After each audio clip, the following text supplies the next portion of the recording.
Hello class. Today we're going to start Chapter 9, The Rise of Modern Humans. To do that we're going to look at archaic humans first. Archaic humans go back to Homo ergaster / erectus, ergaster in Africa, erectus out of Africa.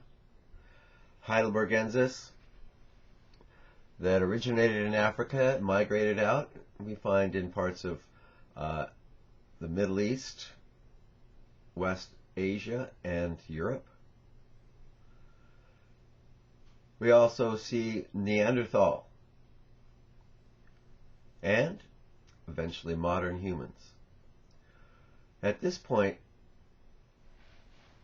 what we're looking at is the nervous system taking over from the genes. We see that in primates.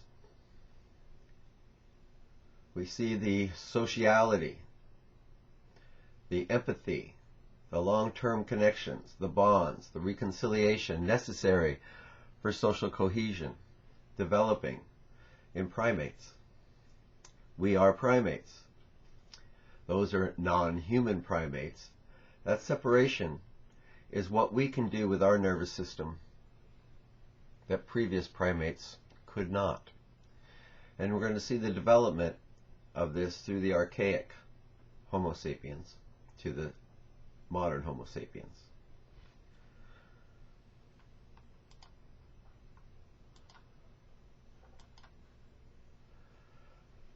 Archaic Homo sapiens, material culture of the archaic humans, anatomically modern humans, material culture, the debate over modern human origins, and models of human evolution.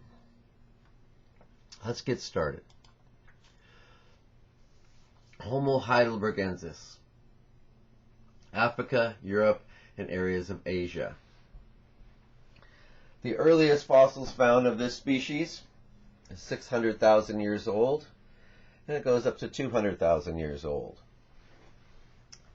They are a robust skeleton, thick cranial walls, a separated supraorbital tori or torus, in other words, a separated brow ridge, which I'll show you. Brains of brains are larger than 1,000 cc's. If you remember, ergaster with 1,000 cc's and erectus. And the idea of a transitional form. The Pleistocene. There were at least 15 major and 50 minor glacial advances in Europe and in the North in general.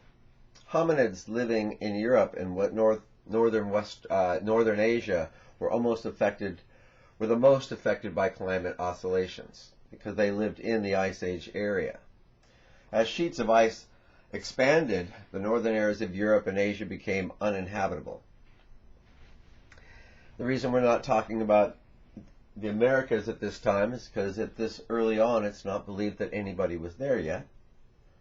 As climate warmed, migration routes such as the one from Central into Western Europe would have reopened. So migrations through the Ice Age. Archaic Homo sapiens, archaic hominids, were able to survive and even to some degree thrive during the Ice Age. This takes a lot of imagination. This takes the ability to symbolize the world and bring it into the group to share. Now, as these glacial advances and retreats were going on, this changed the environment in the southern hemisphere as well. Glacial retreats on the left, where there are heavy forests in Central Africa and savannas in large areas of Africa. And then as the ice advanced in the north, what you get is reduced savannas and forest areas and extended arid areas where forests couldn't thrive. And since primates originally thrived in forests, then this eliminated a large part of the population.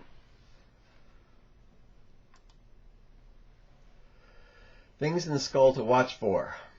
Post-orbital constriction. That's the area behind the eyes in the skull. I pointed it out in class before we were relegated to home isolation. It is the area where the frontal lobe resides. So as the post-orbital constriction declines and becomes less apparent, that means the frontal lobe is advancing.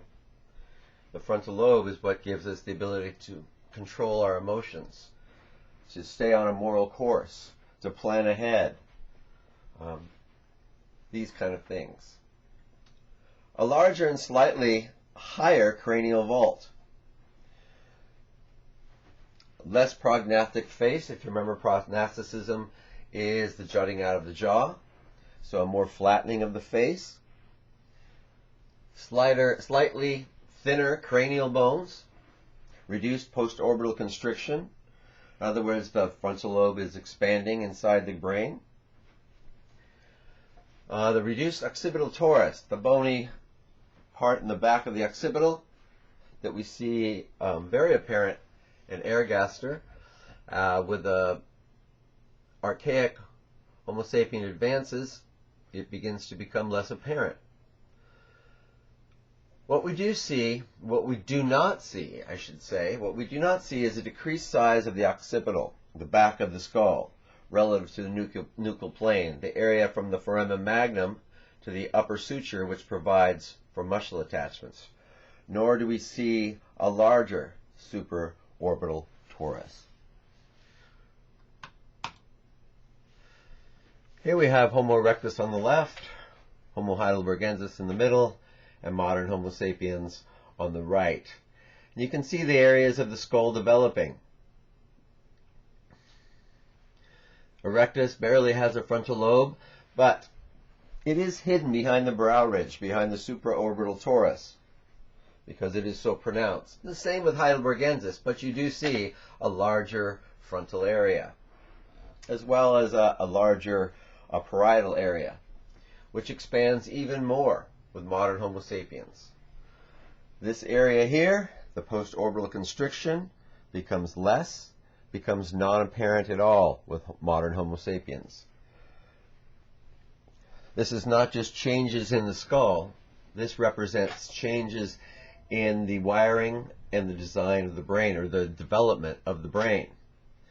Not different than other primates, but moving along that same path that brings sociality, that brings the ability to bond, that brings the ability for reconciliation. Heidelbergensis.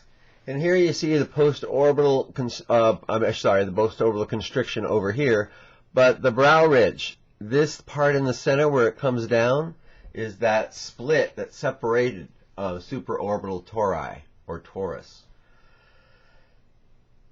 Homo heidelbergensis, Africa, Europe, and Western China in particularly, from 600 to 200,000 years ago.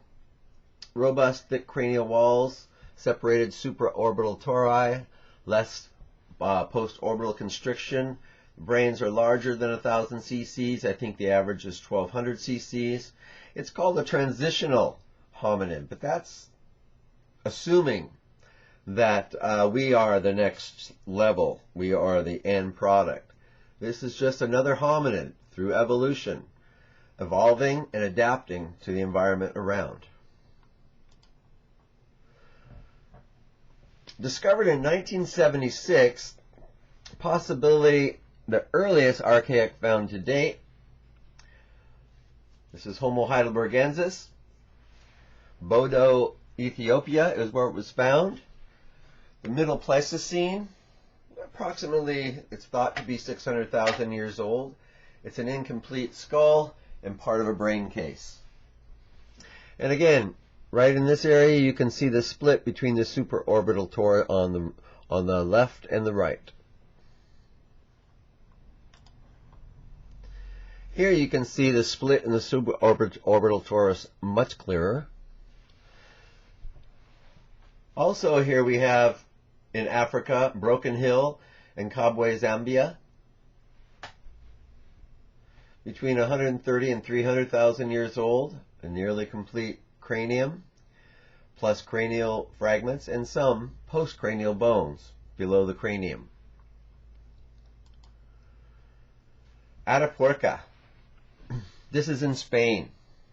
This is, we saw this in the film, Cime de las Huesos, in northern Spain, a cave of bones, dated between 190,000 and 300,000 years old, probably closer to 300,000.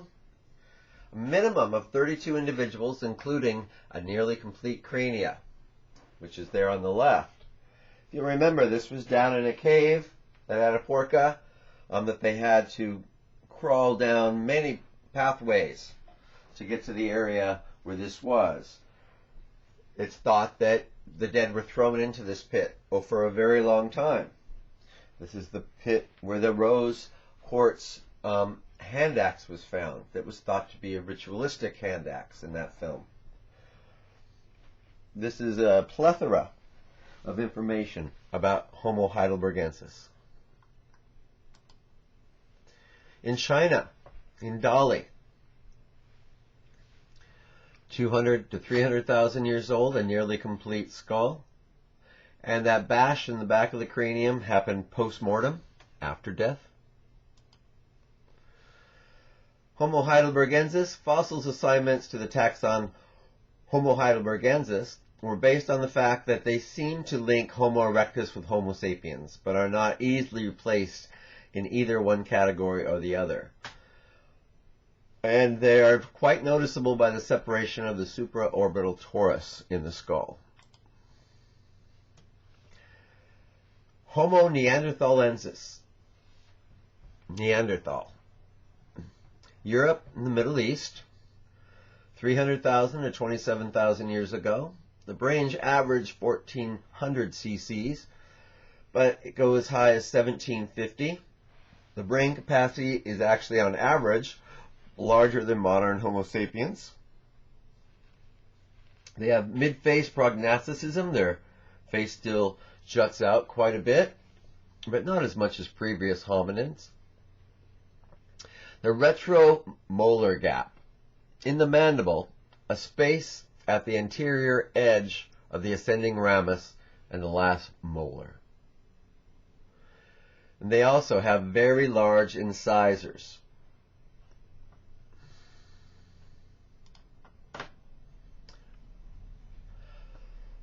Laforaci is considered to be a classic Neanderthal, having features that best represent the features of its anatomy, including a low vaulted cranium